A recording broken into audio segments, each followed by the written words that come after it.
So guys, call it what you will, bias, prejudice, bad ears, but somehow we've had a love-hate relationship with Bowers and Wilkins. And some of you have told us that we were unfair to the Px8. So fine, let's do it again. The Bowers and Wilkins Px8 revisited. Goedendag weer DHRME. Disappointment Happens to rule most emotions. Before we get started, a little history lesson. Our very first Bowers and Wilkins product was sent to us, the Pi7. We started that video with this. What do you actually get for 400 bucks? And there were a lot of things wrong with it. For us, just sound isn't good enough when it comes to wireless products. It's a convenience thing, you know, battery life, noise cancelling, fit, all of that matters.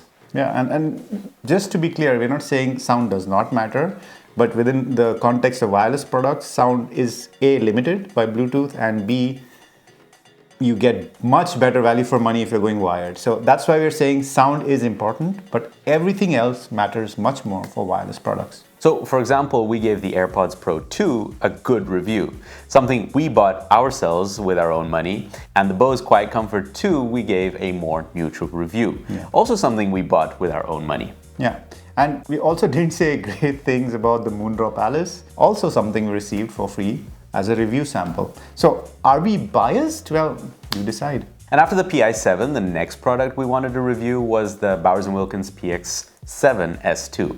This was a bit of a shame because the model we purchased just didn't work properly. The microphones didn't work, so we couldn't test the phone calls.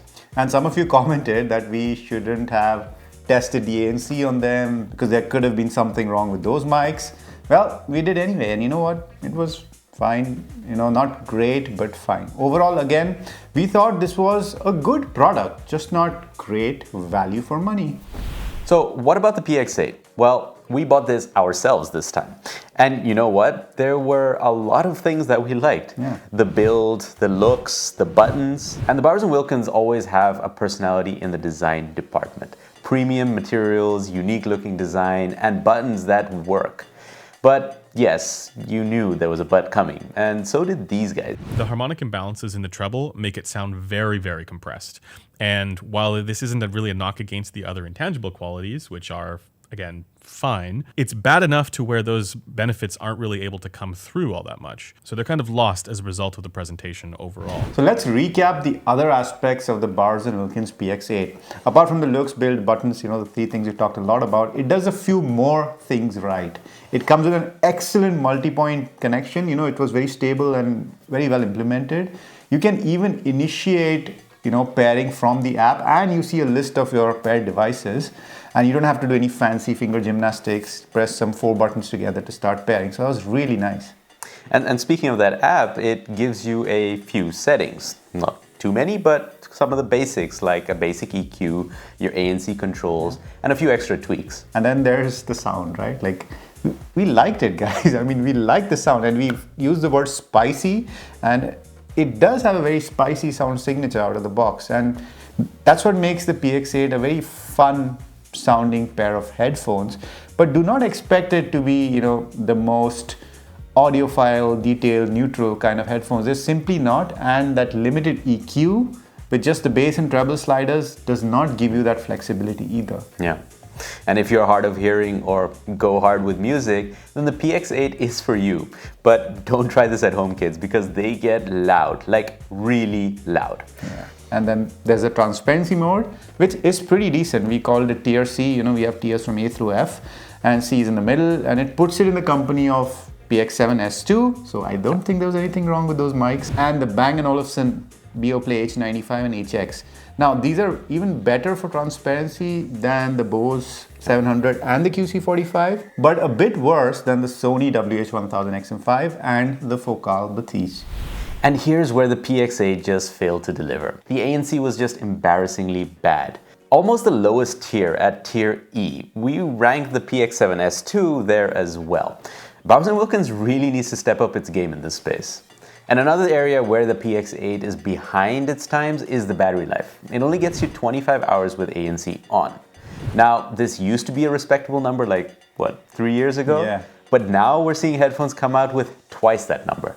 Yeah, and maybe you plan to use these headphones at home only, then you'll be okay, because to use them for phone calls anywhere except at home, any kind of noisy environment, I would say just forget about it. Don't get adventurous with these. And as per usual, Bowers & Wilkins have gone for a hard clamp on these Px8. And it's no different than the Px7S2. So they're not too comfortable for long periods of time. And finally, there's some good news. Shall we give them good news? Let's do it. Yes, Let's do it. It has smart pause, which is an in-ear sensor. When you take it off, it pauses or plays your music. Other high rollers that we mentioned in this video don't even offer such a basic feature. But with every good news, there's also some bad news. And that is that, the feature was disabled by default. And that was for good reason, because we turned it on and we put it on the least sensitive setting. Yeah. But even when we were wearing the headphones and just sitting quietly, Very calmly, quiet. exactly, frozen, almost not moving, and it would just pause the audio randomly. Yeah. So didn't work as it should have. So what's our conclusion? Well, this was our conclusion. The Px8 might be in third place here, but it's not really bad. It's just that at the price of $699, they have to bring more to the table and a spicy sound signature and spanking good looks.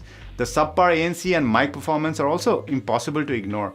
The lower battery life doesn't help either. So guys, we don't hate Bowers & Wilkins. It's ridiculous to say that, right? It's like a great company. It's an old audio company and they make good products. We are convinced that the products are good and we've said as much as well, but they are just incredibly overpriced. And when we are comparing, headphones from Soundcore and One More and all these great companies are doing great things at lower price brackets, I think just great style is not enough, at least for us. Maybe it is for you, and that's fine, right? We can have different opinions. So again, good product, but sorely overpriced. That's what we're saying. You've been watching a review of the reviewers, and we've been DHRME.